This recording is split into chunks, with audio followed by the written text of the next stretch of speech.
আরও একটা new mini ভ্লগে তোমাদের সকলকে জানাই ওয়েলকাম। তো আজকে ছিল আমার বড় জেঠু আর বড় মার ৩৯তম বিবাহবার্ষিকী।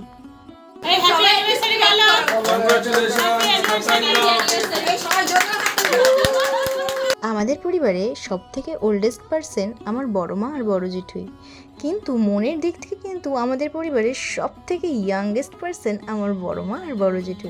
তাই জন্য প্রতি বছরই এই দিনটা ছোট্ট করে হলেও সেলিব্রেট করা হয়। তো প্রতি বছরের মতো এবছরও সবাই মিলে এক জায়গায় হয়ে আনন্দ মজায় মেতে উঠলাম, আর এই সুন্দর মুহূর্তগুলো কিছুটা আমি তোমাদের সাথে ভাগ করে নিলাম। জেঠুদের অ্যানিভার্সারি উপলক্ষে আমি ঠিকই করেছিলাম একটা সুন্দর ছবি ওদের দুজনকে বাঁধিয়ে দেব।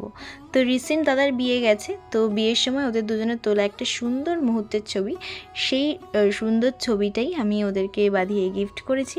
এই দেখো, এখানে আবার সবাই বসে পড়েছে ডিনার করতে।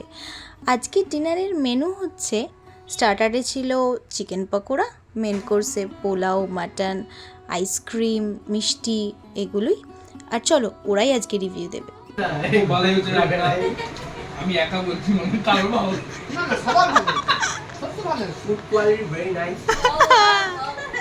Mutton too juicy fried rice ওরকম ভাবে করেন এই কালারস আর রিয়েলি সামনে দিয়ে আসো তাই তো আল্লাহ বিবি আজ তো নিরামিষ কারণ বাসি খাবি। যাই হোক, পোলাও আর মাটন আমি মিস করে গেলাম, কারণ আজকে আমার ছিল ভেজ, তাই জন্য আইসক্রিম আর মিষ্টিই খেতে হলো। যাই হোক, সবাই আমরা মজাই করছি, সত্যি রান্না খুব ভালো হয়েছে। কাল থেকে রান্না বান্না করলে কেমন লাগলো? সবাই মিলে আজকের দিনটা খুব আনন্দ মজা করে কাটালাম। অনেক দিন পর সবাই মিলে একসাথে আবার ডিনার করা হলো। অনেক মজা, অনেক গল্পের মধ্যে দিয়ে কাটলো দিনটা। তোমাদেরও নিশ্চয়ই ভালো লেগেছে আজকের ভিডিওটা। দিনের শেষে জিমি রানী সবার কাছে আদর খেলো।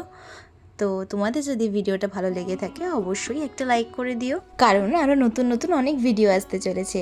অ্যান্ড হ্যাঁ, আমাদের পরিবারকে তোমরা অনেক ভালোবাসা দিও, যাতে আমরা সবাই একসাথে এরকমভাবেই থাকতে পারি।